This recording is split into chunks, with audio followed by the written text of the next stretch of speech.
उत्तरी ओर।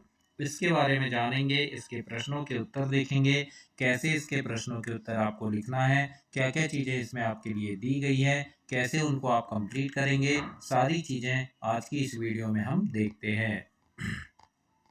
तो आइए शुरू करते हैं सारी चीज़ें। उससे पहले बता दूं बच्चों कि चैनल को ध्यान से सब्सक्राइब कर लेना। आपके काम की सारी चीज़ें इस चैनल पर हमेशा डलती रहती है। आपकी मीन्स का मेरिट परीक्षा, ओलंपियाड परीक्षा, सारे परीक्षाओं के समय पेपर की वीडियो, सभी चीज़ें आपको इस चैनल पर मिलेगी। तो चैनल को ध्यान से सब्सक्राइब कर लीजिएगा। सबसे पहले यहाँ पर प्रश्न नंबर 1 से 6 तक बहुविकल्पीय प्रश्न हैं, जिनमें आपको विकल्प वाले प्रश्नों को चुनकर उत्तर देना है। तो पहला प्रश्न यहाँ पूछा है बच्चों, ऋण 3, ऋण 2, ऋण 1, शून्य, फिर 1, 2, 3, इन संख्याओं को क्या कहते हैं? तो ये संख्याएं जो है बच्चों, ये है पूर्णांक संख्याएं, है ना। मतलब पूर्णांक संख्या में क्या होता है, जीरो भी होता है, 1, 2, 3 और फिर ऋणात्मक संख्याएं भी होती है। तो ये संख्याएं पूर्णांक कहलाती है। तो बी नंबर इसमें सही उत्तर होगा, पूर्णांक। इसके बाद प्रश्न नंबर दूसरा देखते हैं। दूसरे में पूछा है, ऋण 17 का परवर्ती क्या होगा? परवर्ती मतलब होता है पहले का अंक, है ना। तो ऋण 17 के पहले क्या आएगा, ऋण 16 आएगा। सॉरी, परवर्ती यानी होता है बाद का अंक, है ना। तो ऋण 17 के बाद क्या आएगा, ऋण 16 आएगा। अब आप सोचेंगे कि 17 के बाद 16 कैसे आएगा, लेकिन ऋणात्मक है, याद रखना ऋणात्मक है। तो ऋणात्मक में हम पीछे जाते हैं, यानी 17 से बड़ा क्या है, यहाँ पे 16 है ना। तो यहाँ पर क्या आ जाएगा, ऋण 16 जो है वो 17 से बड़ा है, इसलिए इसका सही उत्तर होगा दोस्तों बी नंबर, ऋण 16। अगर ये धनात्मक होता तो 17 से बड़ा क्या हो जाता, 18 हो जाता। लेकिन अगर ऋण 17 है तो इससे बड़ा होगा ऋण 16, है ना। तो इस प्रकार से आप यहाँ कंफ्यूज नहीं होना बच्चों, बी नंबर इसमें सही उत्तर होगा, ऋण 16। इसके बाद तीसरा प्रश्न देखते हैं, निम्नलिखित में से कौन सा एक पूर्णांक है? तो पूर्णांक क्या होगा बच्चों, ऋण 6/2 जो होगा ये पूर्णांक होगा, है ना। 1/2 नहीं होगा क्योंकि ये आधा है ना। ऋण 1/2 भी नहीं होगा, है ना। 2/6 भी नहीं होगा क्योंकि 2 एकम 2 और 2 तिया 6 यानी 1/3 हो जाएगा, पूरा एक नहीं है। लेकिन यहाँ क्या होगा, पूर्णांक क्या कहला, पूर्णांक वही कहलाता है जो पूरी संख्या हो, है ना। अंक क्या हो, पूरा हो, तो पूर्ण अंक यानी अंक पूरा होना चाहिए। तो ये ऋण 6/2 जो है, इसको आप भाग भी दोगे ऋण 6/2 को, तो ये क्या आ जाएगा, 2 तिया 6 और 2 एकम 2, 3/1, मतलब 3 पूरा है इसमें, है ना। तो यहाँ पर क्या हो जाएगा, ऋण 6/2 जो हो जाएगा ये पूर्णांक होगा। तो सी नंबर आपको इसमें लिखना है प्रश्न नंबर तीसरा में बच्चों। कोई चीज़ समझ ना आए तो आप मुझसे कमेंट में बता सकते हो, प्रश्न लिख देना, मैं आपको फिर से उसे बताऊंगा डिस्क्रिप्शन में। चौथा प्रश्न है, पूर्णांकों का योग हमेशा होता है? तो पूर्णांकों का योग हमेशा पूर्णांक ही होगा। तो ए नंबर इसमें सही उत्तर होगा बच्चों। प्रश्न पांचवा है, पूर्णांक ऋण 6 का योज्य प्रतिलोम क्या होगा? योज्य प्रतिलोम मतलब चिन्ह बदल जाते हैं। अगर ऋण 6 है तो इसका योज्य प्रतिलोम धन 6 हो जाएगा, है ना। तो इसका सही उत्तर होगा बी नंबर, धन 6। आगे देखते हैं प्रश्न नंबर 6वां, निम्नलिखित कथनों में से कौन सा कथन सही है? तो यहाँ पर बच्चों डी नंबर सही है, क्योंकि ऋण 7 जो है वो छोटा है ऋण 3 से, है ना। यानी ऋण 3 इसमें क्या है, बड़ा है, और ऋण 7 छोटा है ना। मैंने आपको जब भी बताया, ऋणात्मक संख्या जितनी छोटी होगी उतनी ही बड़ी होती है। यहाँ देखो 7 और 3 में छोटा क्या है, 3, लेकिन अगर ऋणात्मक है ये दोनों तो फिर 3 बड़ा हो जाएगा। तो इस प्रकार से आपका यहाँ सही उत्तर होगा डी नंबर। आगे देखते हैं अब प्रश्न नंबर 7 से 12 तक खालिस्तान भरना है आपको, रिक्त स्थान की पूर्ति करने वाले प्रश्न है बच्चों। तो 7वां प्रश्न पूछा है, ऋण 1 का पूर्ववर्ती क्या होगा? तो ऋण 2 होगा, है ना। पूर्ववर्ती क्या होगा, पूर्व यानी उससे बड़ा, उससे आगे की संख्या क्या होगी, ऋण 2 होगी। इसके बाद प्रश्न 8 है, ऋण 9 और ऋण 7 के बीच का पूर्णांक क्या है? ऋण 8 है ना। तो यहाँ पर ऋण 8 लिखेंगे आप। फिर प्रश्न है, 17 धन खालिस्तान बराबर 0, तो 17 धन ऋण 17, है ना, मतलब हम तो बराबर क्या आएगा 0। मतलब देखो धन और ऋण चिन्हों का गुणा होगा, आपने पढ़े भी हो पहले दूसरे तीसरे पाठ में। धन और ऋण का गुणा क्या हो जाता है, ऋण हो जाता है ना। तो 17 में 17 को घटा देंगे तो क्या आ जाएगा, 0 आ जाएगा। तो इस प्रकार से आपको 0 मिलेगा। 10वां प्रश्न है ऋण 40 धन ऋण 20, ये क्या हो जाएगा, ऋण 60 होगा। क्यों होगा, क्योंकि देखो बीच में धन का चिन्ह है, लेकिन 40 और 20 क्या है, ऋण ऋण है। तो ऋण और ऋण का क्या हो जाएगा, धन, मतलब संख्याएं जुड़ जाएगी। तो 20 और 40 को जोड़ेंगे, लेकिन यहाँ ऋण 60 होगा। क्यों, क्योंकि 40 के सामने ऋण का चिन्ह है, बड़ी संख्या के सामने ऋण है, इसलिए हम उत्तर में ऋण का चिन्ह लगाएंगे। तो इसका होगा ऋण 60। 11वां है संख्या रेखा पर ऋण 7 शून्य के क्या होगा, बाईं ओर स्थित होता है ना। ये शून्य है तो ऋणात्मक संख्या किधर होगी, इस साइड बाईं ओर होती है, धनात्मक दाईं ओर होती है। तो ऋण 7 किधर होगा, बाईं ओर होगा, तो यहाँ लिखना है बाईं ओर। इस प्रकार से आपको लिखना है बच्चों। 12वां प्रश्न है एक छोटे धनात्मक पूर्णांक में से बड़ा धनात्मक पूर्णांक घटाया जाए तो परिणाम क्या होगा, ऋणात्मक पूर्णांक प्राप्त होता है। इस प्रकार से आपको प्रश्न 12 में लिखना है। आगे देखते हैं प्रश्न नंबर 13 से 18 तक अति लघु उत्तरीय प्रश्न है। अब इसे हम हल करेंगे बच्चों। और दोस्तों चैनल ध्यान से सब्सक्राइब कर लेना।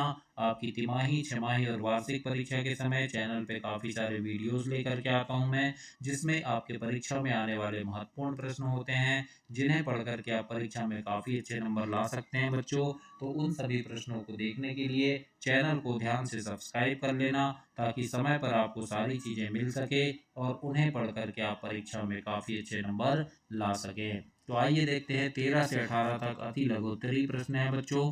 तो प्रश्न नंबर 13 पूछा है ऋण 39 ऋण ऋण 41 का मान ज्ञात कीजिए। तो देखो ऋण 39 ऋण ऋण 41, तो ये क्या हो जाएगा, देखो ये वाला ऋण और ये ऋण मिलके क्या हो जाएगा, धन। तो हमने यहाँ धन का चिन्ह लगा दिया और ऋण 39 जैसा का वैसा रहेगा। तो ऋण 39 धन 41। अब देखो ये धन है और ये ऋण, तो धन ऋण मिलके क्या बनता है, ऋण बनता है। मतलब 41 और 39 को घटाना पड़ेगा, तो क्या आ जाएगा, घटाने में 2 आ जाएगा। 41 में 39 घटाएंगे तो कितना आएगा, 2। तो हमारा उत्तर यहाँ पे हो जाएगा बच्चों 2। नहीं समझ आया तो वीडियो पीछे करके एक बार फिर देखना, और नहीं समझ आया तो कमेंट बॉक्स में प्रश्न लिख के आप मुझे बता देना, मैं आपको अच्छे से और समझाऊंगा। पूरी कोशिश करूंगा कि आपको बहुत अच्छे से समझ आए बच्चों। कोई चीज़ नहीं आ रही तो आप जरूर से बताइएगा। 14 प्रश्न देखते हैं। पूर्णांक ऋण 7 और धन 7 को संख्या रेखा पर निरूपित करना है। अब संख्या रेखा बनाते हैं, यानी बीच में क्या रहता है, 0, है ना। तो बीच में रहता है, ये देखो यहाँ ये 0 है बीच में। अब संख्या रेखा में ऋण 7, तो देखो बाईं ओर क्या रहता है, ऋणात्मक संख्या। तो ऋण 1 ऋण 2 ऋण 3 ऋण 4 ऋण 5 ऋण 6 ऋण 7 ऋण 8 ऐसे है। तो ऋण 7 में हमने यहाँ गोला लगा दिया कि ऋण 7 ये है। अब दाईं ओर धन 7 रहेगा, तो 1 2 3 4 5 6 7 8 9 ऐसे अन्य पूरी संख्याएं रहती है। धनात्मक संख्याएं कहाँ है, ये है धन 7। तो इस प्रकार से यहाँ गोला लगा देंगे। तो ऐसे आपको प्रश्न नंबर 14 को हल करना है और ऐसे कंप्लीट करना है बच्चों। 15 प्रश्न है संख्या रेखा का प्रयोग करते हुए ऋण 2 और ऋण 4 का योग ज्ञात करना है। तो देखो ऋण 2 और ऋण 4 इनको जोड़ना है। तो ऋण 2 और ऋण 4 को जोड़ेंगे तो क्या हो जाएगा, देखो ये ऋण है और ये धन, तो ऋण और धन का ऋण हो गया, यानी बीच में ऋण चिन्ह आ गया, है ना। अब ऋण 2 और ऋण 4 हो जाएगा ये, क्यों, क्योंकि ये धन और ऋण का ऋण हो गया है। तो दोनों को हम घटाएंगे लेकिन घटेगा नहीं। अब यहाँ देखो ये ऋण है और ये ऋण, दोनों मिलके क्या बन गया, धन बन गया। तो 4 और 2 क्या हो जाएगा, फिर जुड़ जाएगा। क्यों जुड़ेगा, क्योंकि ये ऋण और ऋण मिलके धन हो गया है, तो जुड़ जाएगा। तो जुड़ने से क्या होगा, 6, लेकिन ऋण 6 आएगा। क्यों आएगा, क्योंकि बड़े संख्या के सामने ऋण का चिन्ह है, इसलिए ऋण 6 होगा। तो इस प्रकार से आप यहाँ पर प्रश्न नंबर 15 को हल करेंगे। 16 प्रश्न है यहाँ पर 59 ऋण ऋण 18 ऋण ऋण 3, इसको हमें हल करना है बच्चों। तो यहाँ पर कैसे हल होगा, ये देखो 59 ऋण ऋण 18 ऋण ऋण 3, है ना। तो यहाँ पर अब हम हल करेंगे, तो ये ऋण ऋण मिलके ये धन बन गया, और यहाँ पर ये ऋण और ऋण मिलके ये धन बन जाएगा, यानी पूरा ये धनात्मक हो गया। तो अब 59 18 और 3, ये तीनों को हम जोड़ेंगे तो उत्तर होगा दोस्तों 80। तो इस प्रकार से आप यहाँ पर लिखेंगे 80। तो ऐसे आपको वर्कबुक में कंप्लीट करना है। आगे देखते हैं, प्रश्न नंबर 17 है और 17 प्रश्न में पूछा है, रीमा ने 500 रुपए से अपना बचत खाता पोस्ट ऑफिस में खुलवाया, दूसरे दिन 70 रुपए जमा करवाए, अगले दिन 415 निकाल लिए, बताइए रीमा के बचत खाते में कितने रुपए शेष बचे। तो देखो 500 रुपए से खाता चालू की थी और 70 रुपए और जमा कर दी, तो कितने हो गए, 570 हो गए। अब फिर कितने निकाल ली उसने, 415 निकाल ली। तो हम 570 में 415 को घटा देंगे तो कितना आएगा, 155 रुपये आया। तो यही इसका उत्तर है बच्चों। तो सिर्फ सिंपल से आपको इतना ही हल करना है इसमें। आगे देखते हैं, प्रश्न नंबर 18 है और इसमें पूछा है, किसी किसी दिन कश्मीर का तापमान -10 अंश सेल्सियस -10 अंश सेल्सियस है और मनाली का तापमान उसी दिन -4 अंश सेल्सियस है। तो बताइए सबसे ठंडा शहर कौन सा है और क्यों। तो बच्चों मैंने आपको बताया था, ऋण ऋण संख्या जितनी, यानी जैसे 4 है, ऋण 4 है और ऋण 10 है, तो ज़्यादा क्या होगा इसमें, ऋण 4 ज़्यादा होगा, है ना। क्या ज़्यादा होगा, ऋण 4 ज़्यादा होगा। क्यों, क्योंकि ऋणात्मक संख्या जितनी कम होगी उतनी ज़्यादा होगी। तो किसका तापमान ज़्यादा है और कितना ज़्यादा है, तो लिखेंगे कश्मीर मनाली से ठंडा है ना। कश्मीर का तापमान क्या है, ऋण 10 है, क्योंकि कश्मीर का तापमान मनाली से ऋण 6 अंश कम है ना। तो यहाँ देखो क्या है, यहाँ ऋण 10 और ऋण 4 इसको हम घटाएंगे तो क्या हो जाएगा, देखो ये ऋण और ये ऋण मिलके क्या बन जाएगा, धन बन जाएगा। मतलब यहाँ क्या हो जाएगा, ऋण 10 धन 4। अब फिर धन और ऋण मिलके फिर ऋण हो गया, यानी घटाना पड़ेगा। तो 10 में 4 घटाएंगे तो ऋण 6 आएगा उत्तर। तो इस प्रकार से आप प्रश्न नंबर 18 को हल करेंगे बच्चों और अपनी वर्कबुक में लिखेंगे। आगे देखते हैं, अब प्रश्न नंबर 19 से 24 तक लघु उत्तरीय प्रश्न है। 19 प्रश्न में पूछा है, ऐसे 5 विभिन्न पूर्णांक युग्म लिखना है जिनका योग ऋण 7 है, मतलब जोड़ने में ऋण 7 आए। तो ऋण 3 और ऋण 10 और 3 है ना, मतलब इनको जोड़ेंगे, ऋण 10 और 3 इसको जोड़ोगे तो आप क्या आएगा उत्तर, ऋण 7 आएगा। क्यों आएगा, क्योंकि धन और ऋण का क्या हो जाएगा, ऋण हो जाएगा, मतलब घटाना पड़ेगा आपको, है ना। धन और ऋण मिलके क्या हो जाएगा, ऋण हो जाएगा, मतलब ऋण 10 ऋण 3 ऐसा हो गया, है ना, मतलब घटाना है आपको। तो जब आप घटाएंगे तो क्या आ जाएगा, ऋण 7 उत्तर आएगा। इसी प्रकार ऋण 9 और 2 को घटाएंगे तो ऋण 7 आएगा। इसी प्रकार ऋण 8 और 1, ऋण 7 और 0, ऋण 6 और 1, ऋण 5 और 2, ऋण 4 और 3। तो इस प्रकार से आपको प्रश्न नंबर 19 को हल करना है और अपने वर्कबुक में लिखना है दोस्तों। 20वां प्रश्न देखते हैं, रमेश एक पूर्णांक के बारे में सोचता है, वह उसमें से 12 घटाता है तो परिणाम ऋण 6 प्राप्त करता है। रमेश कौन सा पूर्णांक सोचा था। तो देखो 6 ऋण 12 यानी 12 घटाना है, तो 6 उसने सोचा और ऋण 12 उसने घटा दिया, है ना, यानी 12 को घटाना है। तो ये क्या हो जाएगा, 6 में हम 12 को घटाएंगे तो क्या आ जाएगा, ऋण 6 उत्तर होगा। तो इस प्रकार से इसका उत्तर ऋण 6 प्राप्त करता है। तो पूर्णांक क्या सोचा उसने, पूर्णांक सोचा था 6, तो उत्तर हो जाएगा हमारा आंसर में 6। तो ऐसे आपको लिखना है वर्कबुक में। इसके बाद प्रश्न नंबर 21 है, भोपाल शहर का दोपहर 2 बजे का तापमान धन 29 अंश सेल्सियस था। पहले घंटे में तापमान 4 अंश सेल्सियस की वृद्धि हुई, मतलब बढ़ गया। दूसरे घंटे में 2 अंश सेल्सियस की कमी हो गई, यानी 2 घंटे बाद 2 अंश सेल्सियस कम हो गया। उसके अगले घंटे तापमान 6 अंश सेल्सियस और कम हो गया। शाम को 5 बजे तापमान क्या था पूछा है। तो देखो 2 बजे का तापमान कितना था, 29 अंश सेल्सियस था धन में, है ना। अब 4 अंश और बढ़ गया, 4 अंश वृद्धि हो गई, तो 4 अंश बढ़ा तो कितना हो गया, 33 हो गया, है ना। कब हो गया 33, 1 घंटे बाद, है ना। अब 33 अंश सेल्सियस था और फिर क्या हो गया, फिर 2 अंश की कमी हो गई, तो 2 अंश और कम हो गया, तो कितना हो गया, फिर 33 में 2 घटाएंगे तो 31 हो गया। अब क्या बोला है, बाद में 6 अंश की और कमी हुई, तो 31 में फिर 6 घटा देंगे हम, तो कितना आ गया, 25 अंश सेल्सियस। माने हमें पता चल गया कि 5 बजे तापमान क्या था, 25 अंश सेल्सियस था।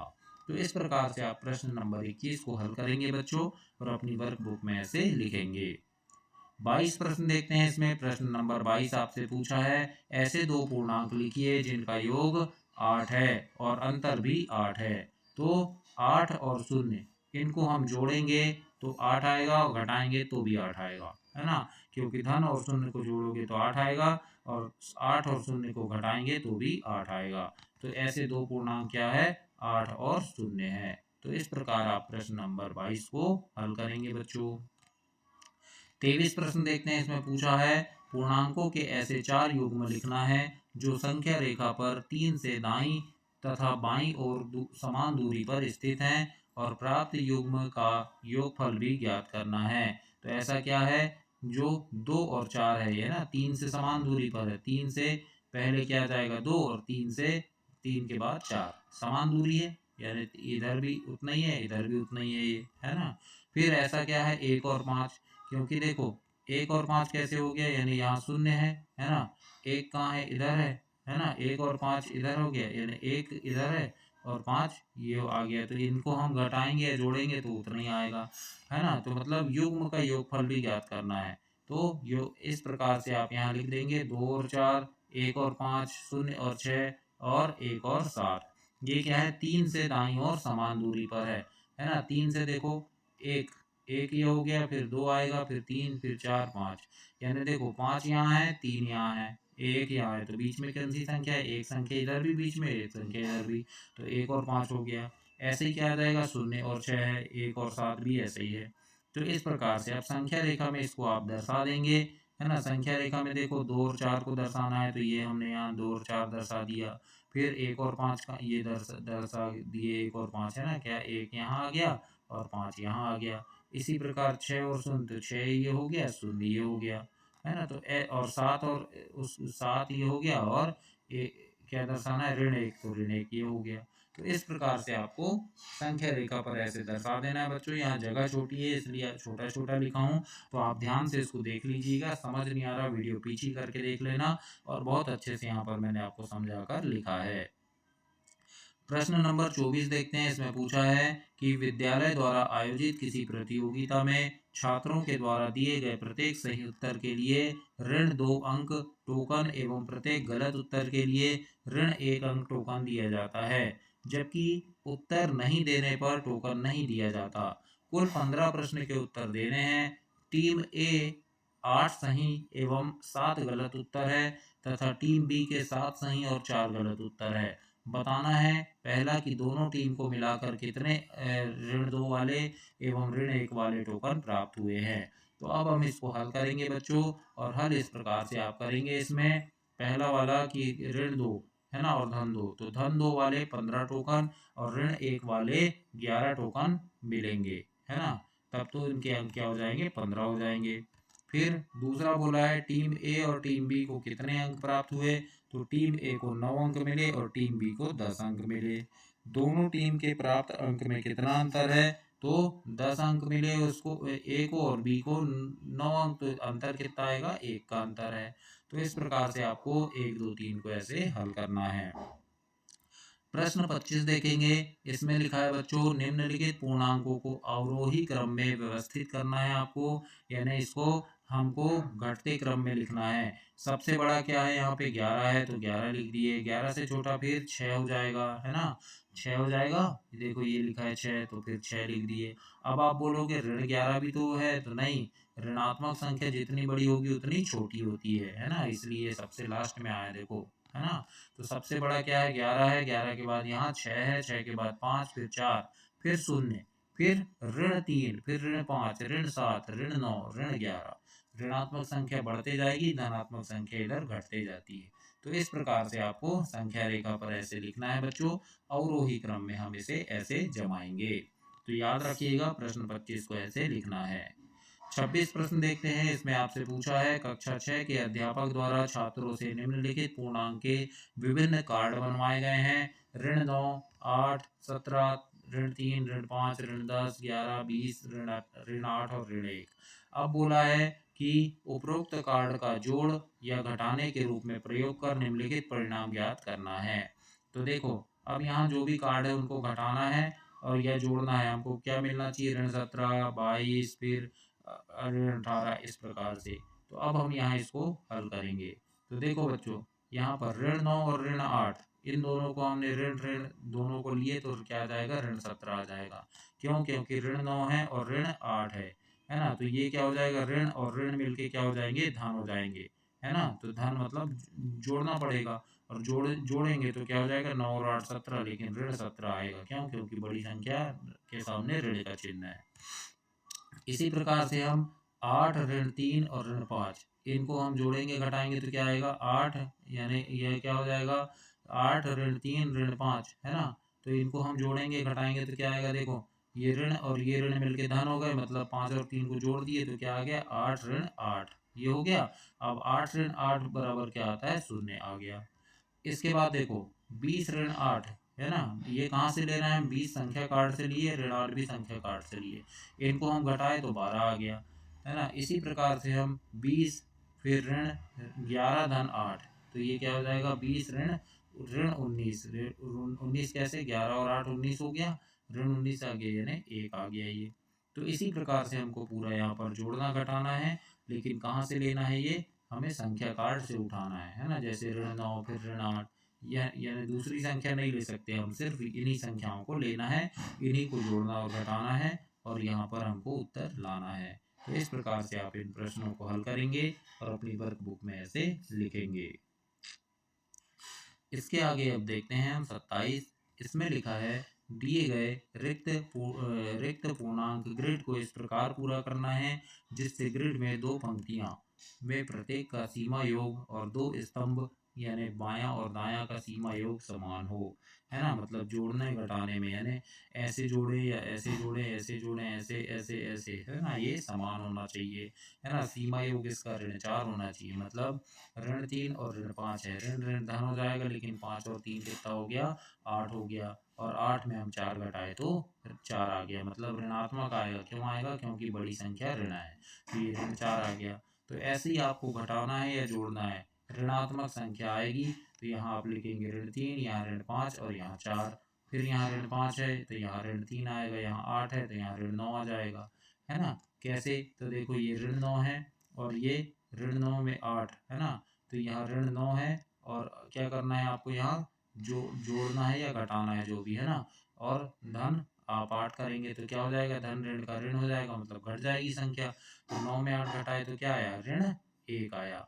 अब ये ऋण 1 है और ये 3 है, तो ऋण 1 और ऋण 3, है ना, तो ऋण ऋण क्या हो जाएगा, धन हो जाएगा, मतलब जुड़ जाएगी संख्या। तो 3 और 1 क्या हो जाएगा, 4, लेकिन बड़ी संख्या में ऋण है तो ऋण 4, तो ये आ गया ऋण 4। तो इस प्रकार से हमें संख्या लिखना है कि इनको जोड़ने पर ऋण 4 आए और इनको जोड़ने पर धन 4 आए, है ना। तो इस प्रकार से आप यहाँ पर प्रश्न नंबर 27 में लिखेंगे बच्चों, और अपनी वर्कबुक में कंप्लीट करेंगे। 28 प्रश्न देखते हैं। लिखा है, नीचे ग्रिड में कुछ संख्याएं दर्शाई गई हैं, दिए गए चरणों में का तब तक अनुसरण करना है जब तक कि कोई संख्या शेष न रह जाए। तो किसी भी एक संख्या पर गोला लगाना है ना, तो किसी भी एक संख्या पर गोला लगाना है। फिर दूसरा क्या है, दूसरा चरण है कि चुनी गई संख्या जिसमें गोला लगाया है उसकी पंक्ति और स्तंभ को काट देना है, फिर बिना कटी संख्या पर गोला लगाना है। तो इस प्रकार से आप यहाँ करेंगे, और यहाँ चरण दूसरा भी दोहराना है। अब यहाँ आप लिखेंगे कि गोला लगाई संख्या का योग क्या हो जाएगा, तो जिन जिन में गोला लगाया है आपने, किस में लगाया है, ऋण 9 में, फिर 3, फिर 0, फिर 6, इनमें लगा है, तो इनको जोड़ेंगे तो इनका योग क्या हो जाएगा, तो योग होगा बच्चों, देखो ऋण 9 है और ऋण 3, ये कितना हो जाएगा, 12। क्यों हो जाएगा, ऋण और ऋण है ये दोनों, तो 12 हो गए, और ये धन 6, तो 12 और 6 है। अब यहाँ घट जाएगा, क्यों घटेगा, क्योंकि ये ऋण है और ये धन, तो ऋण धन मिलके ऋण हो जाएगा, मतलब घट जाएगी संख्या। तो 12 में 6 घटाएंगे तो 6 आएगा, और बड़ी संख्या के सामने ऋण का चिन्ह है तो ये ऋण 6 हो जाएगा। तो इस प्रकार से आपको इस प्रश्न को हल करना है और अपनी वर्कबुक में ऐसे लिखना है दोस्तों। इसके बाद आगे देखते हैं, 29 प्रश्न है। चित्र में ABCDEF की विभिन्न स्थितियां दी गई है। अब यहाँ आपको समुद्र तल से इनकी ऊंचाई, और यहाँ लिखा है पहला कि बिंदु ABCDEF की विभिन्न स्थितियों के पूर्णांक आपको लिखना है। तो ए में देखो ऋण 100 आएगा।